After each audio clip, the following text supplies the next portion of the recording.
Welcome everyone, and thank you for joining us for today's webinar. This is the orientation for peer reviewers who will be working with us on the 325K competition.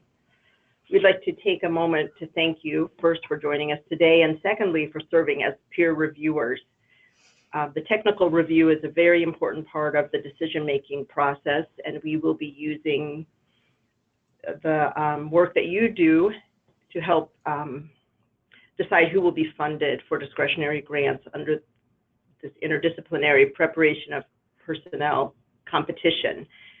The decisions that we make at this time will impact our work at OSEP for the next 5 to 10 years and the lives of children with disabilities for a lifetime. So thank you. Let's go ahead and get started. Participants will be in listen-only mode during the webinar. You will have the opportunity to ask questions throughout the presentation. Please enter your questions into the chat pod, and we will pause and take time to answer questions as we proceed through the webinar.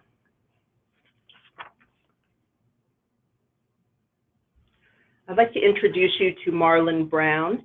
Marlon works for LuxSource Solutions, a contracting agency that works with OSEP on the logistics and support for this grant competition. Marlon? Thank you. Good afternoon, everyone. This is Marlon Brown with LuxSource Solutions. I will be your peer review manager for this project, and I just wanted to make sure that everyone has received their reviewer or panel manager zip files that were sent out 2 days ago. Inside of those zip files for the reviewers, you'll have a copy of the application itself, instructions for your standing panel, your e-reader instructions, a copy of the PowerPoint, which we actually have sent you an updated version this morning, a conflict of interest questionnaire, an agreement, a peer review data form, panel assignment sheet, your TRF or technical review form, and your panel summary form as a template, a Word document template, your review process evaluation survey, your honorarium form, and your W-9. When we get to the end, I will talk more about what documents need to come into me in terms of logistics, so that you can be paid when the process is over. But I just wanted to make sure that you do go through your zip file, they're able to open, and that you do have those attachments inside. Thank you.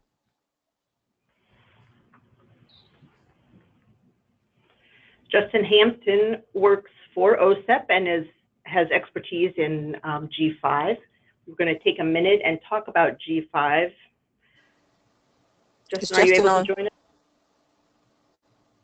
Marlon, I'm going to ask you to take that if you don't mind. Sure, no problem, not at all. Okay, so if you are in G5 as a grantee, we need you to go in and update your profile to reviewer if you've never done so before. If you've never used G5 before, we need you to go in and create an account. Please make sure that if you're creating an account for the first time, that you're using the email address that we sent you your reviewer information to, because that is the email address that we will be looking for when we go to attach you to the applications in G5 for review. G5 now has a two-factor authentication process. Follow the instructions on the G5 help link to set up your two-factor authentication process, and it gives you the option of how you receive that second authentication factor besides the password in order to get into the system. We're going to remind you later on, but we're going to tell you right now that when you're in G5 and you're doing your work, please save often, but do not submit. Sarah will go over that later on.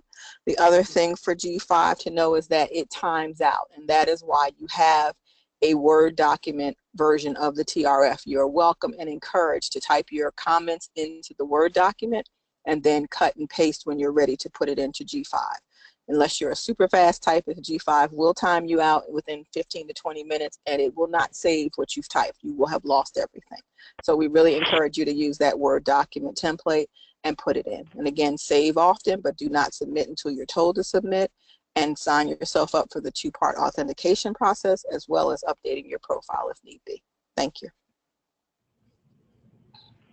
Thank you, Marlon. We'll have a chance to come back and talk a little bit more about logistics and using G5 toward the end of today's webinar. But let's go ahead and get started. Again, today's agenda is to take a look at the Personnel Development Program, and in particular, the grant program 325K. interdisciplinary preparation of personnel in special education, early intervention, and related services. We're going to take a look at the purpose of that funding. We'll consider the selection criteria, application requirements.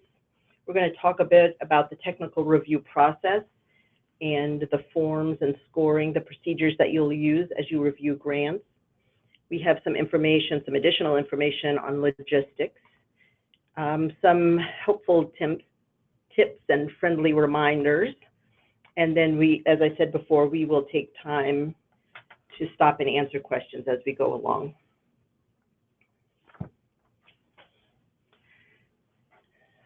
This grant program is administered by OSEP. It is authorized under IDEA, and the specific purpose comes under our Personnel Development Program. The purposes of the Personnel Development Program are to help address state-identified needs for personnel and to ensure that the personnel who are available to serve children with disabilities have the necessary knowledge and skills derived from evidence-based practices to deliver effective instruction and support children through effective interventions. Within the Personnel Development Program, we have a number of investments. One of our largest is what we refer to as 325K. This year, the priority is titled Interdisciplinary Preparation, and the purpose is then to prepare practitioner-level personnel, particularly in the fields of special education, early intervention, or related services. The funding goes to institutions of higher education. We also allow applications from private nonprofit organizations. Most typically, those would be a research foundation that's affiliated with an IHE. And we have funding just over $9 million is anticipated for 2017. With that funding available, we would expect to make 36 awards to IHEs who would then be delivering a personnel preparation program to prepare practitioners. As I said, we're hoping to increase the number of practitioners and improve the quality of their preparation. And we have focused on interdisciplinary preparation in the fields that I mentioned previously. If you are familiar with OSEP funding and the 325K program in particular, you will notice that in 2017, we've made some significant changes to the program. We are expecting the notice inviting applications has been organized around two focus areas. The first is early childhood and the second is school age. We would expect to make awards in both areas, and you can see the split of funding. Something that's different about this is that we would now be funding minority serving institutions and HBCUs within each focus area. So we continue our commitment to funding those organizations, but they will be within the focus areas that you see listed here, early childhood and school age. I want to point out a couple of primary changes just quickly, and then we're going to look at some of them in a little more depth so that you have a good understanding of what we're looking for this year. I mentioned interdisciplinary preparation. So we have often had that, we have for many years had an option where an institution for higher education could propose an interdisciplinary preparation program. This year it's required. And we'll talk a little bit more about what that means. But in short, we're looking to fund scholars from 2 or more disciplines. We want them to be prepared together. They would be pursuing a degree at the graduate level. So with this funding is intended for master's, educational specialist, and clinical doctoral programs, with one exception. We will allow bachelor degree programs to apply in the area of educational interpreters. The degrees that we're looking to fund would be in the areas of special education, early intervention, and related services, and we'll look at that a little more closely as we go forward. As I said, we continue our commitment to funding related services and minority institutions, but those programs will now be funded within the focus area rather than under a separate focus area as they have been in the past. And then finally, we have made the program planning year an option that is available to all applicants. It has been an option under particular focus areas in the past, and now that is an option that's available for all applicants. It's not required, but it's available. So as we've made changes in the program, we've had some questions, and we want to take a minute to talk about some of the frequently asked questions and give you our answer and the justification that comes from the priority. We want to be sure that you have a clear understanding of each of these aspects of the new priority. So the first question, one that we received frequently, was who qualifies as a scholar? And you'll notice that in footnote number 1 of the found in the priority on page A5, the definition of a scholar means an individual who's pursuing a degree, license, endorsement, or certification in one of the following fields: special education, related services, or early intervention, and someone who is receiving scholarship assistance. Those provisions for this definition of a scholar are based on statute. They come from IDEA. So that's how a scholar was defined in the legislation, and that's how we are defining it for this priority. We are limiting scholars to graduate degree programs, and they must be in degree areas that allow for a program graduate to be certified or licensed or receive an state or national endorsement. They need to be eligible to serve IDEA eligible children with disabilities. So we're looking to fund a scholar would be someone with pursuing a graduate degree in special ed, related services, or early intervention, and they need to receive scholarship assistance, and that they also need to fulfill a service obligation as a result. So in exchange for the scholarship assistance, there is a requirement for a service obligation for someone to then work in the field for which they were trained for several years. And we look very closely at the qualifications of a scholar. It's important that someone would be able to fulfill the obligation if they are to accept the funding. So please pay close attention to who is being funded as a scholar. The second most frequently asked question was, what do you mean by interdisciplinary? And for the purposes of this priority, we have defined interdisciplinary to mean the preparation of scholars from 2 or more disciplines together through shared coursework, group assignments, and coordinated field experiences. So first of all, we're talking about scholars, and they need to be from 2 or more disciplines. The experiences they would have together and that they would share would be coursework, group assignments, and coordinated field experiences. And then finally, they need to be able to fulfill service obligations through service to children with disabilities. This is an area where, like I said, we received a lot of questions, and people wanted to know with whom can we partner.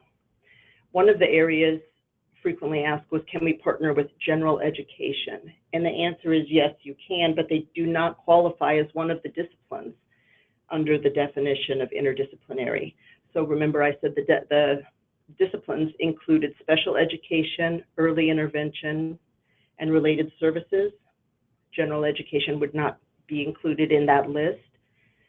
General education teachers would not necessarily be able to fulfill the service obligation. So for those reasons, a program could propose to partner with general education to cooperate with, but they would not be able to fund scholars in general education as part of this discretionary grant program. We encouraged applicants who were asking the question to include general education as a partner, but again, not as a funded scholar.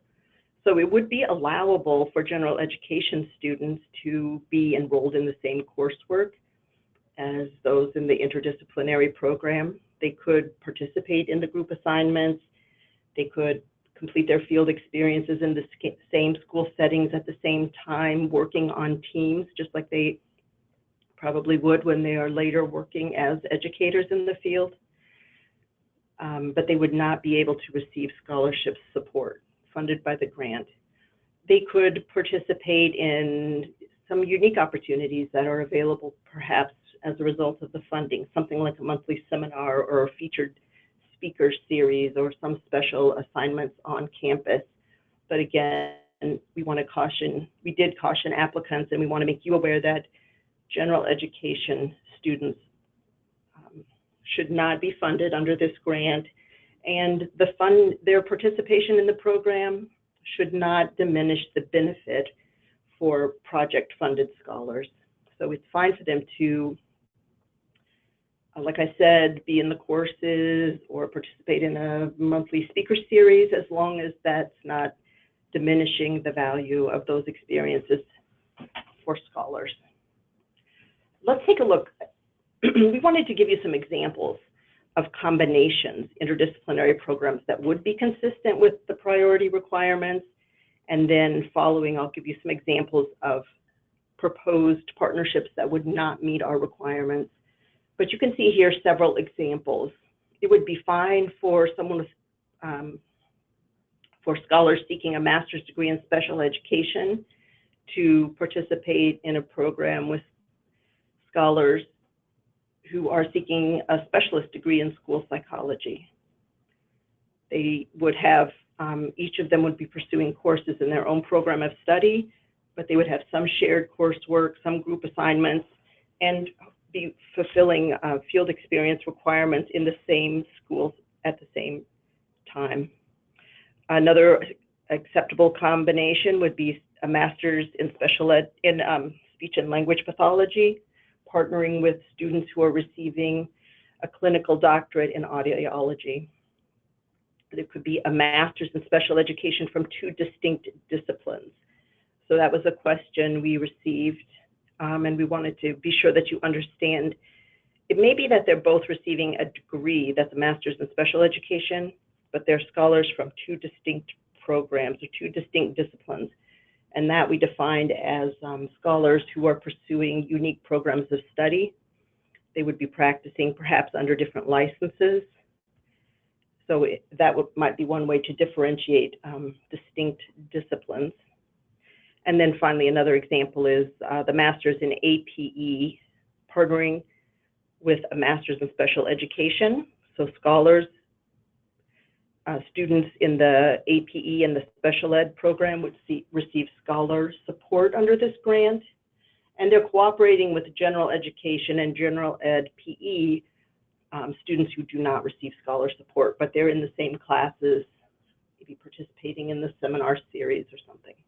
Those are not, what is required is that they be in the same coursework, group assignments, and coordinated field experiences. Others are possibilities, not requirements. Okay, so these are examples that do not meet our requirement for interdisciplinary program, a personnel program, preparation program. The proposed idea of funding students a master's in special education who are partnering with a master's in general education. General education students cannot be funded under this priority. A master's in speech and language pathology, taking classes on how to work in an interdisciplinary team and then serving on interdisciplinary teams while they're in their field experience. So that is only one discipline being funded, and we said that we were looking to fund two or more disciplines, two or more degree programs. They're funding only one. And likewise, a master's in special education, a group of scholars who would be taught by faculty from other disciplines. Again, not meeting our requirements for two or more disciplines or degree programs. Other examples that are not consistent, a master's in special education program in which scholars are enrolled with school psychologists and, that is enrolling people from school psychology or speech and language pathology. So we're taking people from two or more degrees and now enrolling them into one program. That does not meet our definition. When you see a master's in occupational therapy, a master's in physical therapy, but only the OT students are receiving funding. And then finally, the master's in APE, cooperating with general ed or with special ed. We wanted to spend a little time looking at interdisciplinary because you will see a variety of projects proposed. And it's important that you take into consideration the strengths of the program in meeting our definition for interdisciplinary preparation.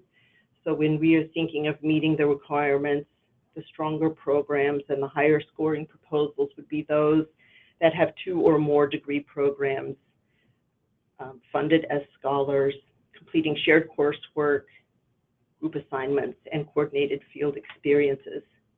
But you're going to see a variety of programs proposed and funding options. And what do you do when you find something that does not seem to meet the requirements for interdisciplinary training? We would like you to note the shortcomings under the quality of project services. That's one of the selection criterion. We'll talk a little bit more about that in a minute, but please be prepared to note the shortcomings under quality of project services. That would mean a reduction in points that you're awarding, so it should be impacted in your scoring. And then you would add comments to justify the scoring deductions, talking about what is, how the proposal is different from the definition of interdisciplinary personnel preparation that was proposed in the priority. And then finally, please alert your panel manager and the competition manager prior to your panel review. And when you come together for discussion, it will be important that all of the peer reviewers have an opportunity to discuss that particular aspect of the application. If you have questions, please put them in the chat pod and we will stop in a minute or two and try to answer some of those. Another question to consider, a lot of applicants or potential applicants called and contacted us to ask how much interdisciplinary training is required. What if they take 1 course together? Is that enough? Do they have to have 3 courses together? Do you want them to have 4? We are really not talking about, we did not specify in the application how much interdisciplinary training or how the interdisciplinary training would be delivered. We talked about what is required, shared coursework, group assignments, and coordinated field experiences. And what we are leaving to you, subject to review, would be the components of each degree program. So we're expecting that each degree program will have its own requirements. There will be shared coursework, group assignments, and clinical experiences. So that should be the overlapping interdisciplinary portion of the training. And we're looking for your professional expertise and judgment, relying on your experience to comment on the number, the nature, the quality, the combination of courses, assignments, and field experiences. And we would like you to use your professional expertise in making decisions about the quality of project services that are proposed, to score it accordingly, and then comment and provide justification for your scores. A high score means you thought there were a lot of courses, strong courses, the combination was meaningful and would result in a well-prepared group of personnel who have the knowledge and skills to deliver interdisciplinary practices. If it's not a lot of, if it's a fewer number of courses, minimal experience might result in a lower score. Okay, here's another good question.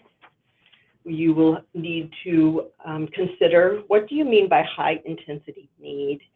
You'll notice in the title of this grant competition that this is interdisciplinary preparation for personnel serving children with disabilities who have high intensity needs.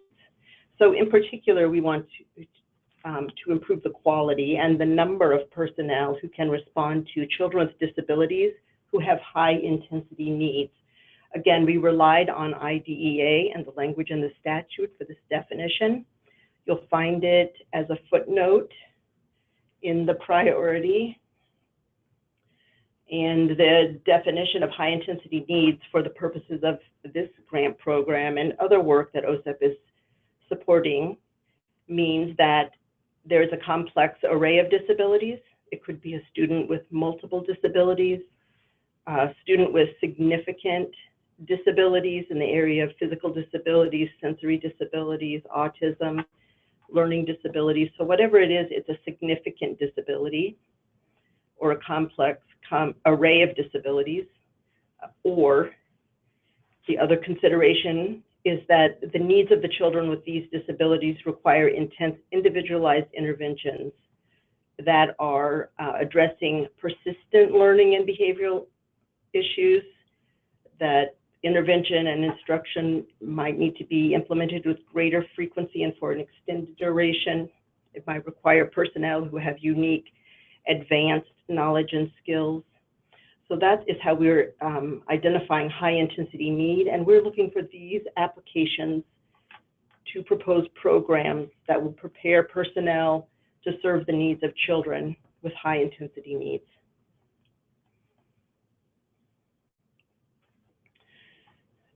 We did make the option of a planning year available to all applicants. It's not required, but it's an option, and some applicants have chosen that option. So we wanted to be sure that you understood what a planning year might look like and the implications it would have on the project and perhaps on the budget that's proposed for the project. First of all, a planning year may be up to 12 months, depending upon the start date of the grant and the admission cycle of an application, of an applicant's program. They may choose to take up to 12 months, and people have taken 12 months and other people have something less, which is fine. They may use up to $100,000 of their first year budget for expenses associated with the planning year. Most likely those would be covering costs around faculty time, perhaps to develop new courses, building the capacity of faculty or field supervisors or others in the nature to support the content of the new program. So those are definitely allowable expenses, up to $100,000. That means there's a remaining $150,000 that might be requested in the year one budget and would go toward perhaps scholar support and other expenses that are more typical of these grant programs. Please note that we will review the budget. OSEP staff will review the budget and will make determinations about the 65% of scholar support, but we will deduct $100,000 or whatever was used for the planning year from the total, and then we will calculate 65% of scholar support on the remaining balance. Happy to talk more about the planning year later.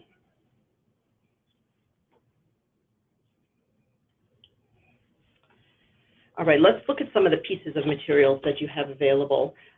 The application package will include in it a Dear Colleague letter, a notice inviting applications, a description of the priority and the selection criteria, and then some general information. I want you to be aware of the application package and have available to you the same information that applicants have available to them as they're preparing their proposal. Please read the Dear Colleague letter. I think it actually is the Dear Applicant letter. It is signed by Larry Wexler, the director of RTP, and points out some of the really important considerations and features of an application for this competition.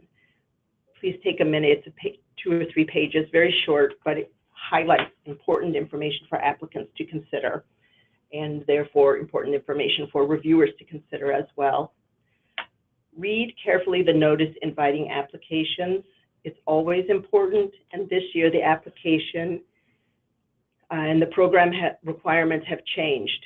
So it's very important that you read the notice inviting applications. It's the Federal Register notice, if you want to read it from the Federal Register, and it's contained in the application package. Very important that you read it.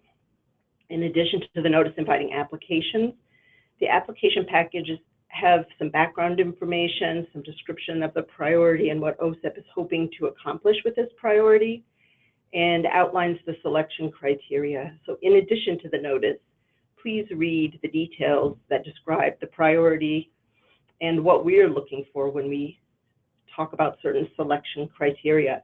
In a few minutes, we'll take a careful look at the selection criteria, but I want you to know that there's more information for you to read in the application package around each of those, closer to the background section. And then finally, the application packages include some general information about how to submit a grant application, about formatting, the kind of attachments that are required. So that information is available to you as well. You should generally be familiar with it. The first thing that happens when an application is submitted is we do some screening for eligibility. We want to be sure that this is an eligible applicant, either an IHE or a not-for-profit affiliated with an IHE. We are looking to be sure that applications are submitted on time, no later than the deadline of 4:30 p.m. DC time. And we're very specific about that time, that we have screened all of the applications to be sure that the budget proposed for any 1 year, any 12-month period does not exceed $250,000. The narrative may not exceed 50 pages, and that's 50 pages double-spaced, 12-point font. We also screen to be sure that this application is responsive to the priority. So that screening process has been completed, and all of the applications that you're asked to review, we're looking for you to score and provide comments justifying those scores. And these are the selection criteria that you'll use for scoring. We're going to go through each one of them more closely, but please notice that the points range from 0 to 100. It's a 100-point scale. We will award grants based on rank order using raw scores. So the highest possible will be 100 points. There's information in the application package. This is taken from pages B44 to B46. So please make note of those pages and read them carefully after today's call, and refer to them frequently as you're reviewing applications. Okay, the first one is significance of the project. Notice that it's significance of the project. We're not talking about the need. We know there is a need for funding in this area, and that's why we have released the notice inviting applications. What we're looking for here is an understanding that this proposed project will be successful in preparing personnel in the area of shortage for which they are discussing, and that it will result in outcomes. They are likely to produce results and outcomes. They're going to be successful. So we're looking for evidence here that the proposed project will be of high quality, will be able to produce a number of personnel and the quality of personnel that we have been talking about earlier in this discussion. 0 to 10 points. Again, the selection criteria are on page B44, but you're going to find additional information, some background, some explanation of what we mean when you look at pages A6 and B27, B28. So please be sure to not just look at the selection criteria, but look at that additional information as well. The next one is quality of project services. A lot of points available here, 0 to 45 points. And that's because this selection criterion has a number of factors for you to consider. The extent to which the project will recruit and retain high quality scholars. We'll use up-to-date knowledge from research and effective practices as the basis of the training program. That they will provide courses, group experiences, field work of sufficient quality, intensity, and duration to actually lead to improvements in practice, to ensure that people are well prepared and will have the skills and knowledge necessary to practice successfully. We're looking for collaboration with appropriate partners. I want to encourage you to stop and think about collaboration for appropriate partners, and as you read the pages listed at the bottom, you'll see that we're talking about partners on campus. So who are the interdisciplinary program partners that are involved in this project? Who are the other academic programs on campus that could be or should be involved? Think about partners as the community, the school-based partners that a university might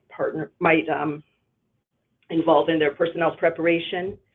And think also of OSEP-funded national centers, of just a variety of collaborators that are important to the success and to maximizing the effects of this proposed project. And then finally, the last factor is the use of efficient strategies, including, we call out the use of technology and the proposed strategies that are appropriate and that could be leveraged to increase the impact of this particular service. So please, as you're considering this, like all of the selection criteria, we want you to score on this one is 0 to 45 points. And as you justify your score, please include consideration of each factor listed. So we would like you to talk about each of the sub-factors and use that as the basis for deriving your score. You'll notice for each selection criteria on the scoring pages, the points are broken down into categories that range from very poor, poor, good to very good. Please use that rubric as the basis for deciding the allocation of points awarded, and then be sure to justify your score with comments. A 0 would mean the selection criteria was not addressed. 45 would be perfectly addressed, fully addressed, completely addressed. And then we give you the rubric for the range of possible scores in between. It's helpful in assigning points and considering the basis for justifying those points. All right, the next one is quality of project services. Quality of project evaluation. 0 to 25 points are available. And here we are looking for methods that will be used to evaluate the goals, objectives, and outcomes of the proposed project. We want to know that the methods of evaluation are thorough, feasible, and appropriate for project evaluation. We want to know that the goals, objectives, and outcomes are clearly specified and measurable, that they will relate to the intended outcomes, can produce performance feedback, and be used in periodic assessment of progress. We're looking for continuous improvement. So please consider each of those sub-factors as you're trying to decide on the quality of project evaluation. And then the last area is quality of project personnel, management plan, and resources. 20 points are available for the selection criteria and would include the factors such as qualifications, the time commitment of the project director and key personnel, that there are adequate and appropriate personnel available to help support this project, the adequacy of the management plan, of support, including facilities, equipment, supplies, and other resources that might be necessary to the success of the proposed project, and then that the costs are reasonable relative to the goals, objectives, design, and potential significance of this project. OSEP staff, like I said, will deal with the budget in terms of it being allowable, reasonable, but if you have considerations around cost, this is where you would reflect and comment, reflect in your scores and comment on costs.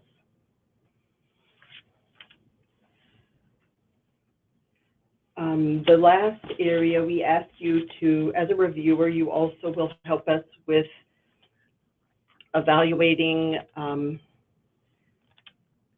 application requirements. In particular, there are 4 requirements, and these will be yes, no. So they're not scored, but rather you will be asked to report yes or no that they are present and included in the application. And you can see here the four. There are a number of programmatic and administrative statutory requirements that come with this funding, but we will be asking you to identify and report on the presence of these four. Here's some of the other ones that we've used for screening eligible applicants.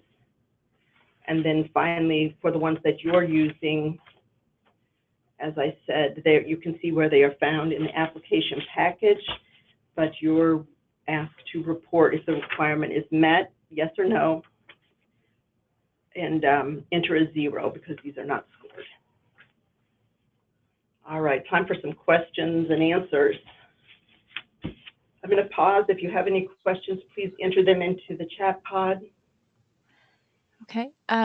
Sarah, we already have several questions as we wait for others to post questions. So the first question is, would a master's in special education K through 12 and a master's in early intervention, early childhood special education B through K qualify as interdisciplinary? Well, those, no. And probably we will not see that combination because applicants had to specify if they would be applying for focus area A, which is the early childhood masters that you described, or B, the school-age masters. So we would not, we're very unlikely to see that combination. Okay, second question. What if the proposal is to prepare scholars with various backgrounds to become duly certified in special education and general education? Is that acceptable? Not according to our definition, no.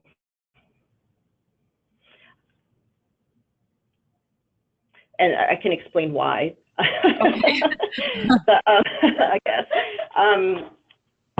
The question, because we're looking at the degree that they would result in. So it's the people are coming from different disciplines, but they're only going into one degree program. So no, we're looking for 2 or more degree programs to work together. That was similar to one of the examples that I gave you. People were coming from different preparation with different skills and certification into one program. So no, that would not be, for the purposes of this priority, that would not be appropriate. Okay. The next question is, does it matter if a project proposes 2 programs, all related services and no special education? It's fine. There could be 2 related services programs and no special education. That is acceptable. And that's likely to be, that is probably something some panels will see. So I know that we have a number of applications in those areas. Okay. This question is, the question is, fieldwork must be shared. So students must be placed in teams of 2 when they go out to clinical sites. I can imagine a situation when an ISD would say yes to having a scholar in one related service area, but do not have sufficient supervisors for another. Can that site be used?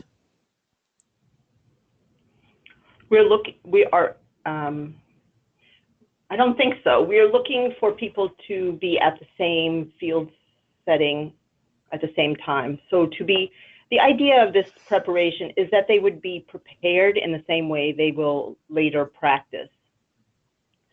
Professionals who are working with students with significant disabilities, with high intensity needs, are most likely working closely with the family, with parents, and with a team of personnel representing various backgrounds. So that's what we're looking for in preparation. We want them to begin that work during preparation so that they're prepared to work collaboratively with partners who are serving other needs. So it would be important that they find field placement, build settings, work with supervisors. They might choose a program planning year so that they can find supervisors who would have the necessary skills, but they need to be able to have some field experiences that are shared. Okay. So again, I want to just add one thing. Okay. It could be that they meet the letter of the law, but not the spirit of the law. So that's where you will be very important as reviewers in giving feedback. So if it's not quite right, it's scored a little bit lower. If it's beautiful, like beautifully laid out exactly what you think of as interdisciplinary, shared, coordinated field work, then that would be scored higher. And we're looking for your judgment on what meets the requirements and what is really providing high quality field experiences. So please use your professional judgment. Okay, next question. Okay, this question relates back to a comment you made. It says, can you clarify the comment on special education combined with school psychology?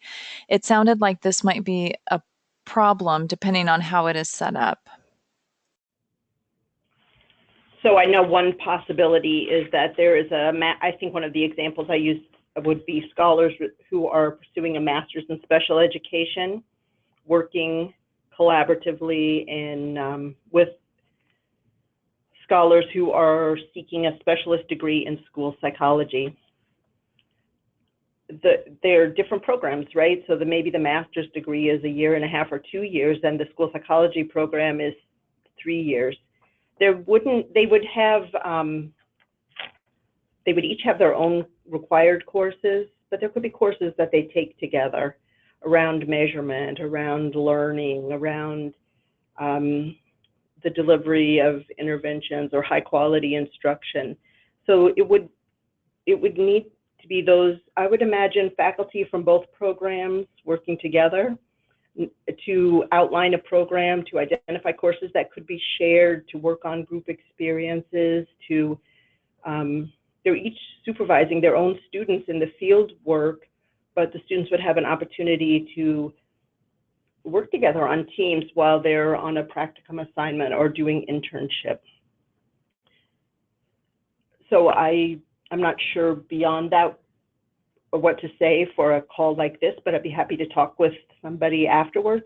Or if you run into questions as you're looking at applications, please stop and talk about it with the team, with the other reviewers, ask your panel manager, would be available for clarification.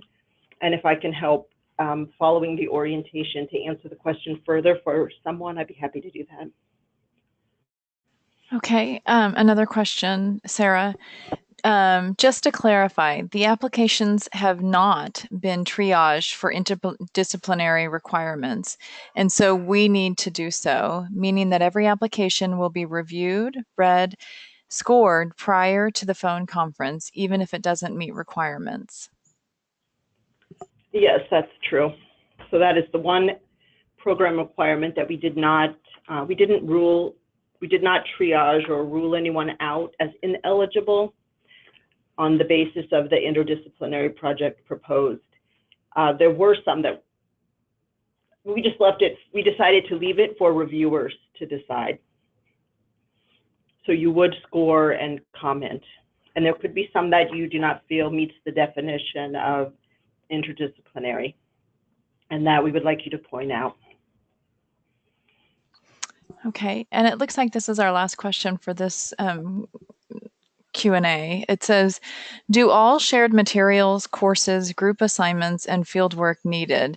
Can an applicant have 2 out of the 3 types of activities? So the priority used the word and.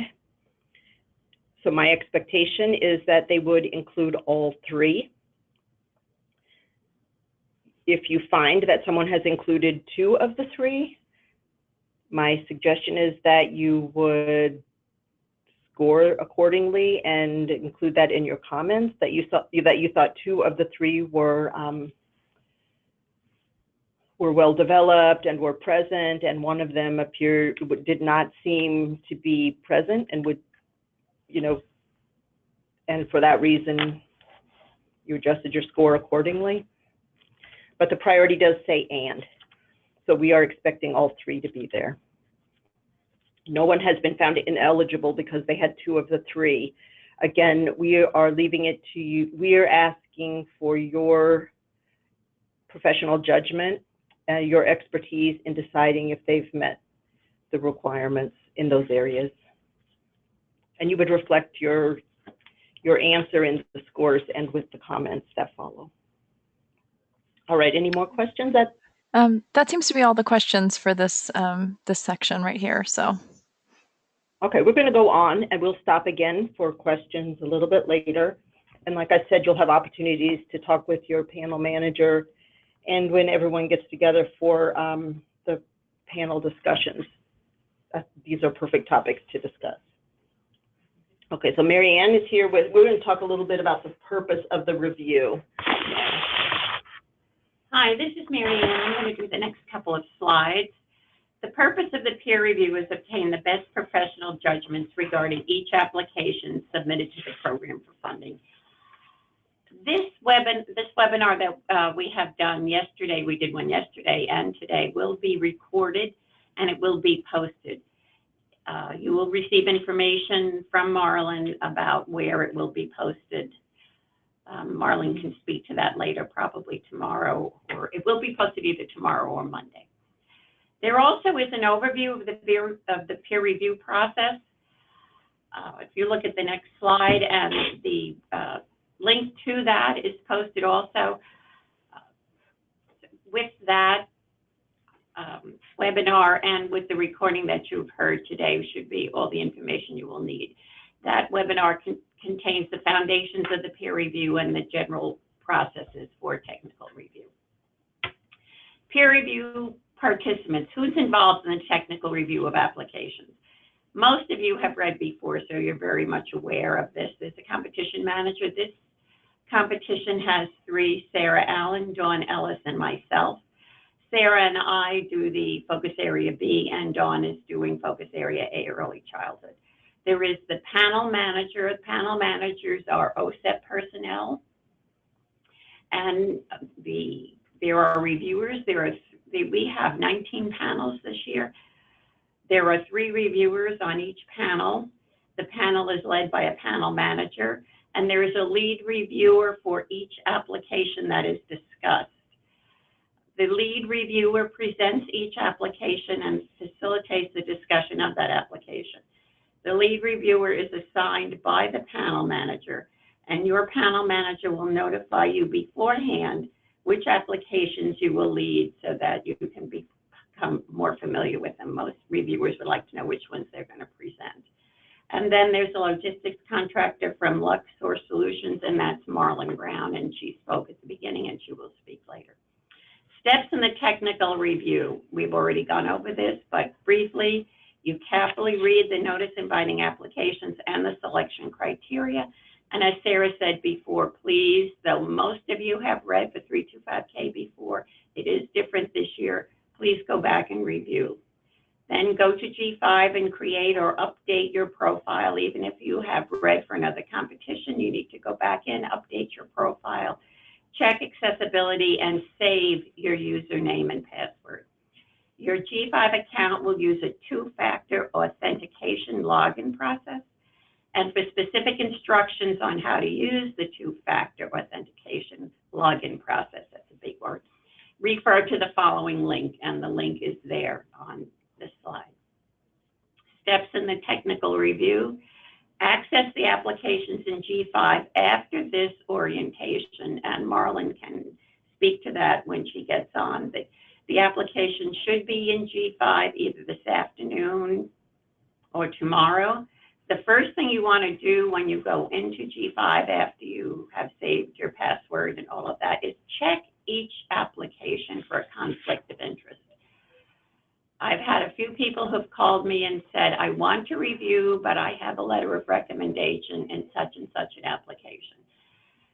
We would prefer, if you think you have a conflict of interest, to contact one of the competition managers and your panel manager, and your competition manager will make the final decision as to whether or not you truly have a conflict of interest.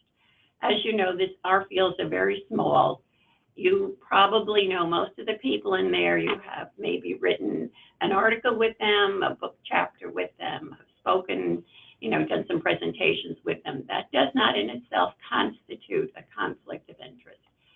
Conflict of interest is more along the lines of financial gain as a result of that application being funded. So if you have any concerns at all, please feel free to contact one of us. We would appreciate you doing that. And what do I do next? You carefully read the application, you review the narrative, Appendix A, and the budget. Now, Appendix A has been in existence for a couple of years. Prior to this, we've had people who have put charts, tables, figures, graphs, screenshots, logic models in the body of their application. They wanted to single space them. That's not allowable. So in order to single space a chart, a table, a figure, a graph, a screenshot, or a logic model, it has to be put into Appendix A. If they are put into the body of the application, they have to be double spaced. All right, Appendix A is required reading. Complete the technical review form for each application, score each criterion, justify that score by clearly articulating comments on each sub-factor, and please write in sentences. Document the presence or absence of the priority requirement, excuse me, and if possible, please note the page number in the electronic pages. Write in a Word version of the TRF. That will save you a lot of frustration. When you're done, then cut and paste it back into G5.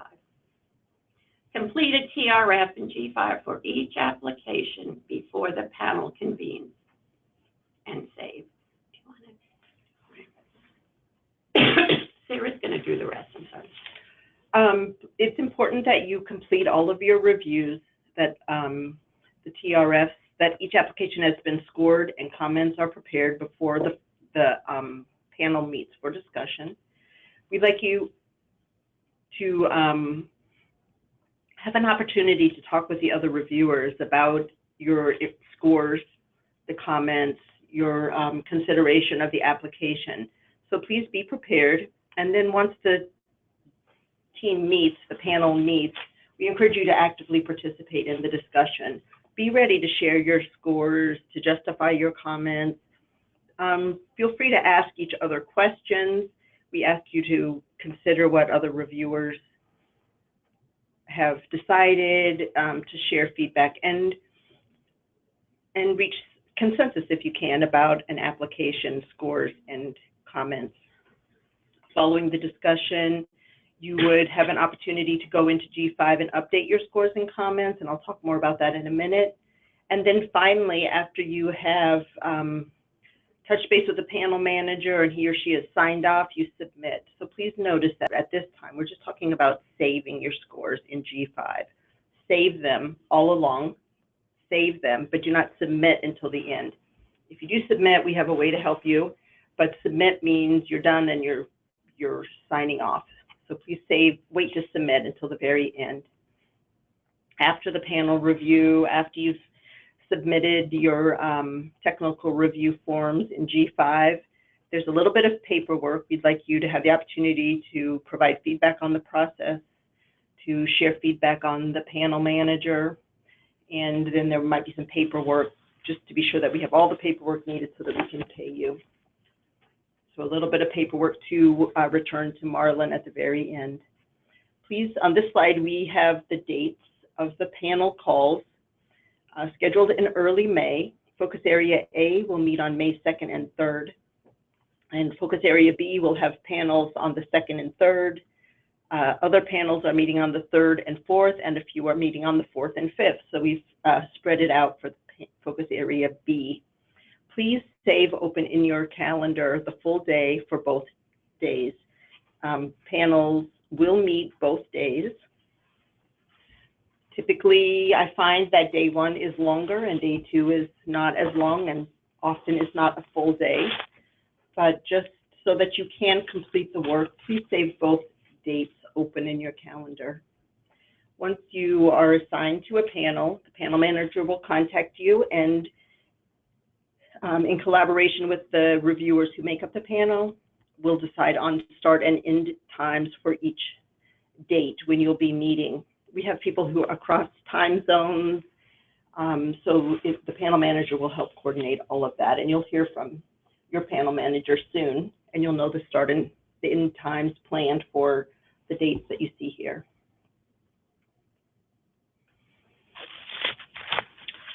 Transmission of technical review forms. So how do you submit your TRF in G5? As I mentioned before, Mary Ann started talking about how you will go in, you'll have your applications later this afternoon or this evening. You can go in and see what applications are assigned to your panel. Each reviewer independently reviews each application and completes a TRF. We encourage you to work in the Word version of that document, and then you'll cut and paste your scores into G5. Prior to, so 5 o'clock Eastern time, the day before your panel is scheduled to meet, please have your pre-panel scores and your comments submitted for each application in G5. That will allow the panel manager to compare scores for each of the reviewers and prepare for the call so that you can work as efficiently as possible once you get on the conference call. During the discussion, it's possible and common that reviewers modify their scores a little bit based on the discussion and the feedback and what you learned from each other. So after the panel discussion, reviewers go back into G5, make any modifications to scores or comments that are needed, and then check in with the panel manager. Once he or she agrees and confirms that they have the same scores showing as you do, reviewers are asked to submit their technical review forms in G5. We ask you to do that by 5 p.m. on the following business day. And I do want to make note that for the panel who's meeting on May 4th and 5th, you have until midnight on the 5th, and then coincidentally or bad luck or something, I don't know, G5 has an update and they'll be closed for Saturday and Sunday. They'll reopen on Monday. So you'll have we'll let you know if you're on those panels, but pay attention to the G5 availability. They do shut down for maintenance on Wednesday evenings, and they do have some maintenance scheduled for May 6th. As I mentioned before, each application is scored based on the selection criteria using scores that range from 0 to 100. If an application is to score 40 or below by all 3 reviewers prior to the panel call, it will not be discussed. The scores and comments will be submitted and shared with the application, but you will not spend time discussing it as a panel. Other applications that score 41 to 100 will be discussed. You'll have an opportunity to talk about each application. One reviewer will serve as the lead reviewer for each application and help with the panel manager facilitate the discussion. Be sure that each application is given full and objective consideration. I want to note that pre-panel scores will not be provided to applicants, but final scores and comments will be shared with applicants. So they will receive redacted copy of the scores. Your name will not show, but they will receive your scores and your comments as written. So please remember that as you're writing scores, full sentences, information that an applicant can understand based just on the comments that you have written. Please write in full sentences. Professional writing is appreciated.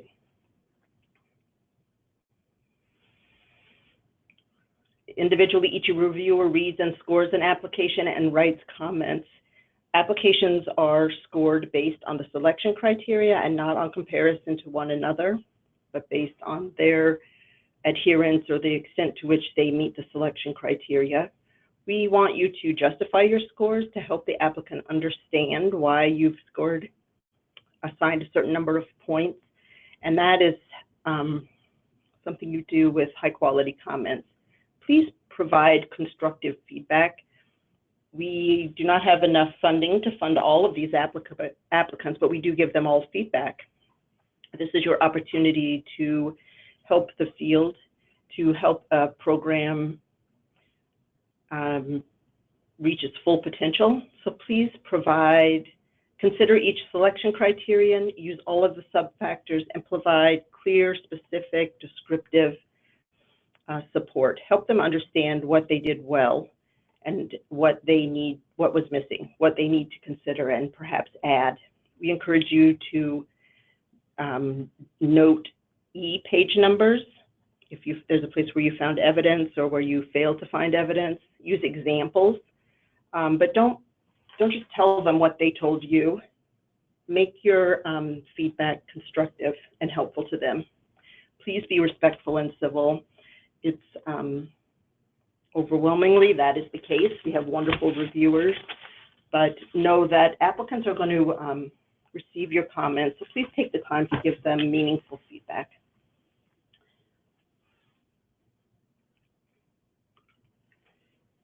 Just a few reminders.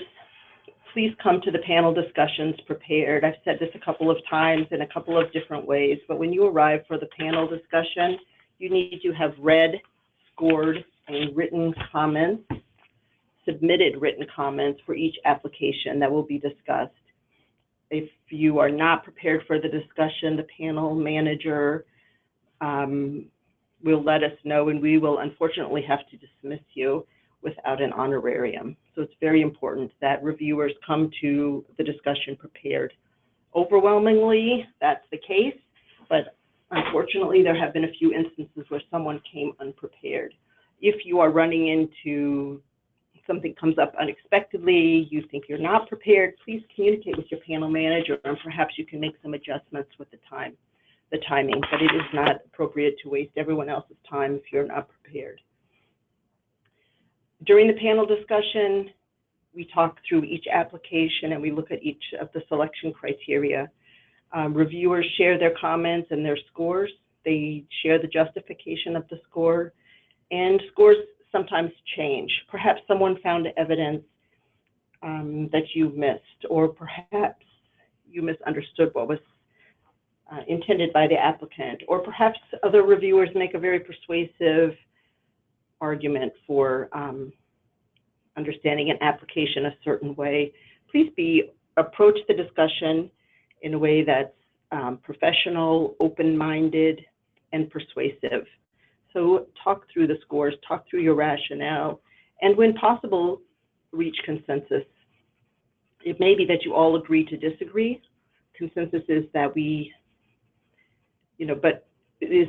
agree to disagree, but at least everyone has had the opportunity to make their argument, to talk through the application. Each application is given a fair and thorough review.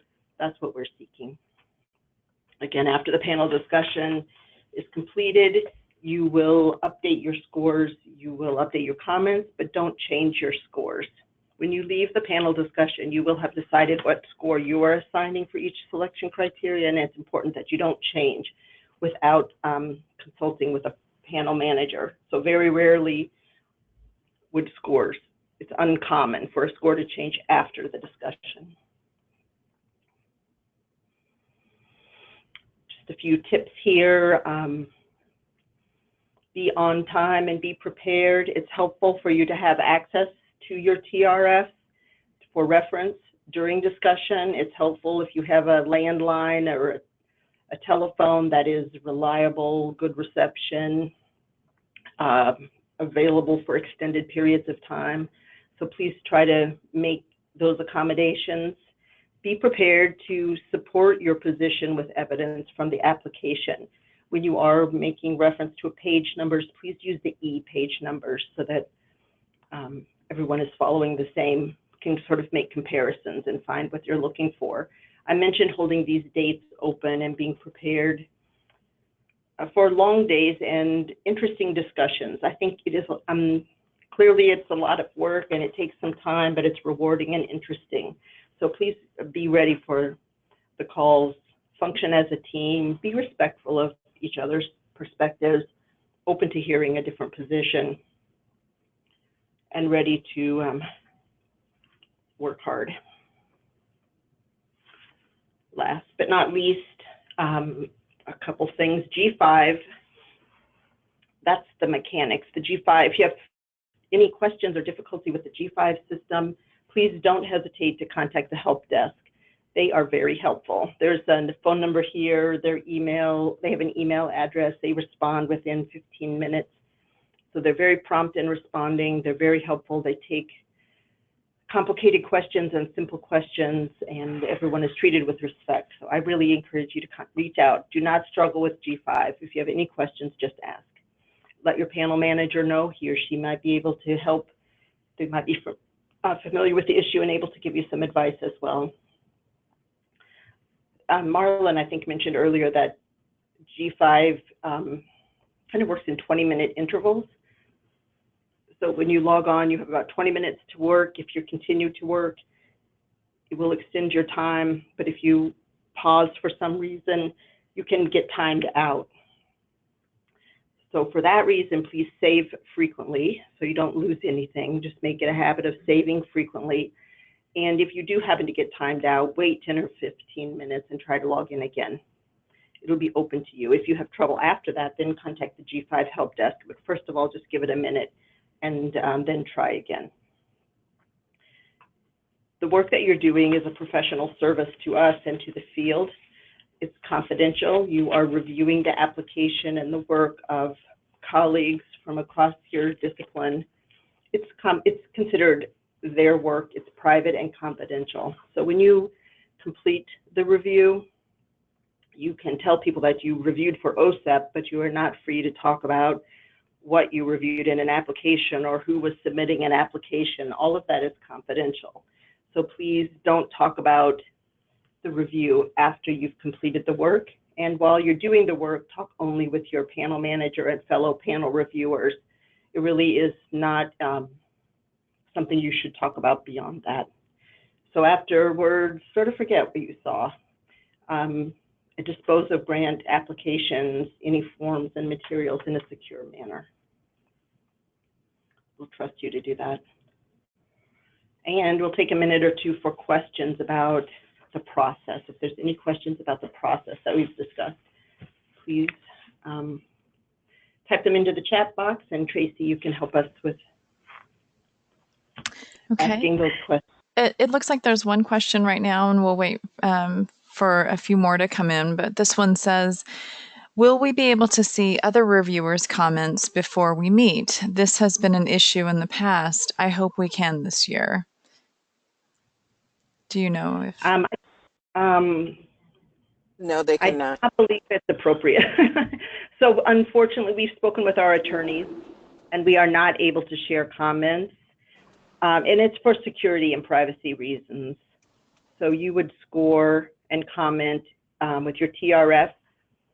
There really isn't a reason to see each other's comments. You will write, the lead reviewer will write a panel summary. It is a short summary of the parts. It should be unique and different than any of the reviews. So there's no need to see each other's comments, as might have been helpful in the past. But instead, you're writing a perspective on the strengths seen across reviewers, or the areas that need to be improved as seen across reviewers. You're letting us know of any application requirements that were not met. But like I said, those are different than individual reviews. They should not be a repeat of any reviews or a summary of the reviews. And they are brief. So no, you would not be seeing each other's scores or comments. Okay, and I think you may have just answered this question before, but the question is, are blank TRF confidential as well? The form? Well, the form is, yes.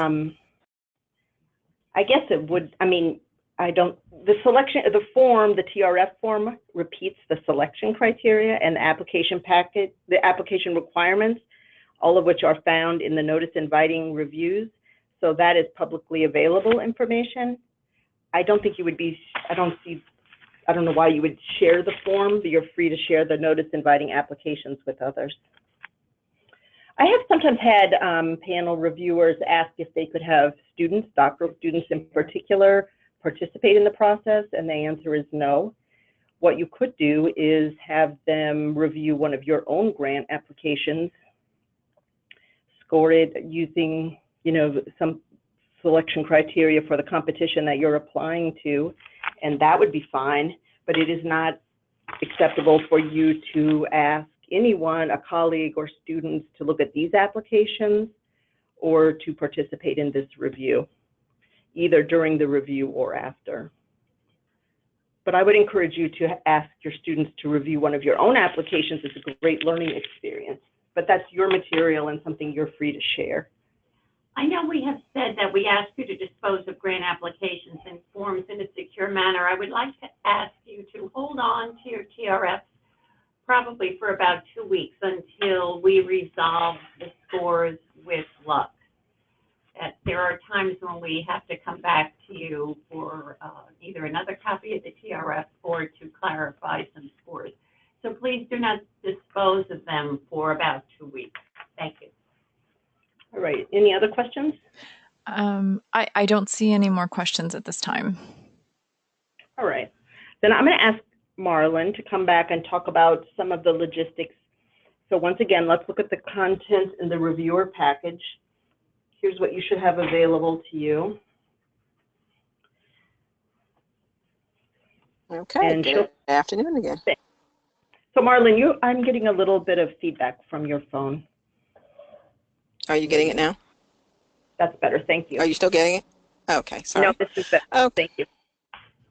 Okay. Just want to make sure that we're clear on what you're saving and what you're cutting and pasting into G5. Please remember that it should also be your comments, not just your scores. So make sure that you cut and paste your comments and your scores from your Word document into G5. Again, I know we've been saying this over and over again, but please save often, but do not submit until you're told to submit. If by chance you think you have a conflict of interest once you review the applications, please contact the competition manager first.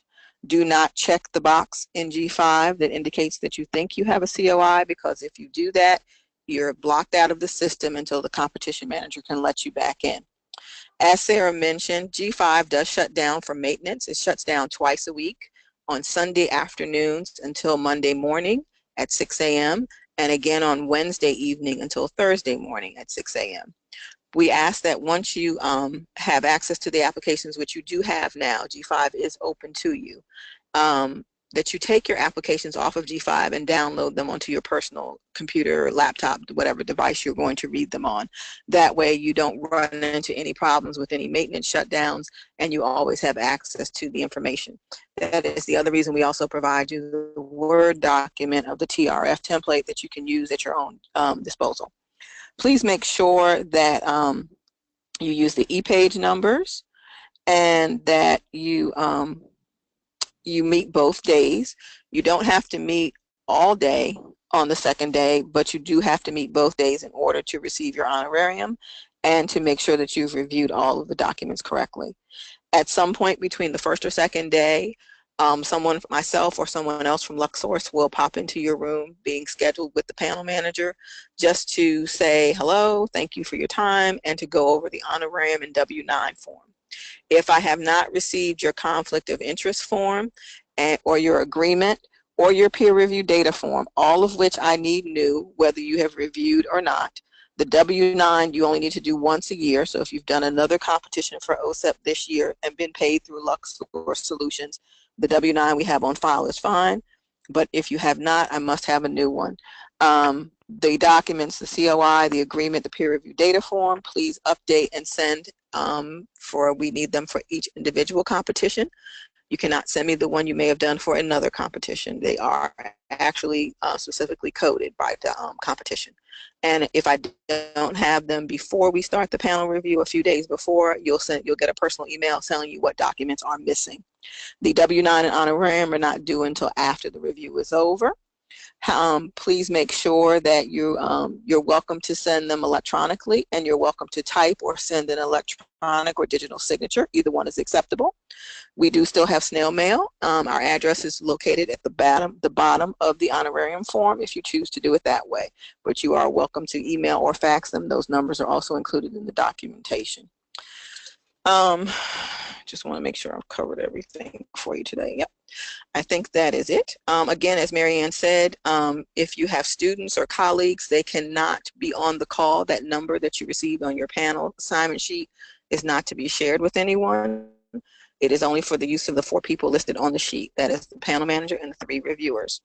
So we ask that you please adhere to that. When we come into the room, we will know if there's another body on the line. So we ask that you don't do that because it violates the confidentiality of the applicant. Are there any logistics questions for me? I don't see any logistics questions listed right now, but we'll leave Thank that you. box open. Okay. My contact information is on the slide as email or telephone, whichever is easiest for you. Please feel free to reach out if you have any questions regarding the logistics of the process. Thanks, Marlon. Marlon and her team are really helpful. So if you have any questions, please contact them and they'll get back to you right away.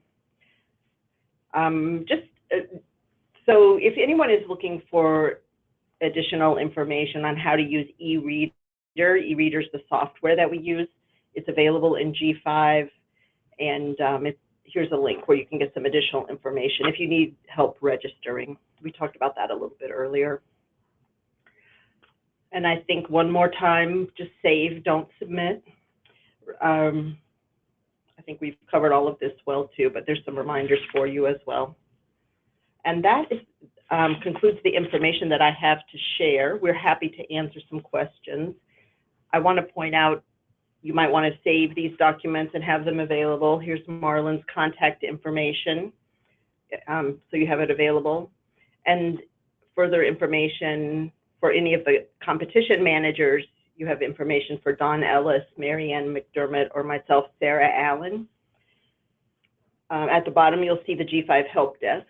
Again, the email or the phone number. And then if we really are in trouble, we can contact Justin Hampton for some help with G5, but I think we'll be able to handle it. I want to thank you for participating today, and also thank you again for being a reviewer.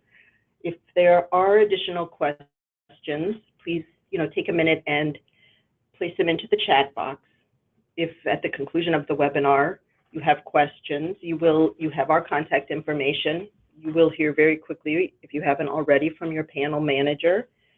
They are OSEP staff, and they're available to facilitate the process. They're helpful with scheduling. They know the requirements well. They're happy to provide clarification. They do not participate in the review other than to answer questions and provide clarification. But they're very helpful if you have any questions. And this webinar will be posted at the OSEP. It's OSEP Ideas That Work. We'll send that information out to you, but probably Monday or so it should be available if you were to want to listen to it again. I know it's long and we covered a lot of information, so I don't think so, but if you do, it'll be available. I don't see any new questions. Tracy, did I miss anything? No, just a thank you for taking the time to do this. I don't see any other questions though, so. Right, so we'll go ahead and end today's call with an opportunity to thank you once again. We look forward to working with you over the next few weeks. Take care.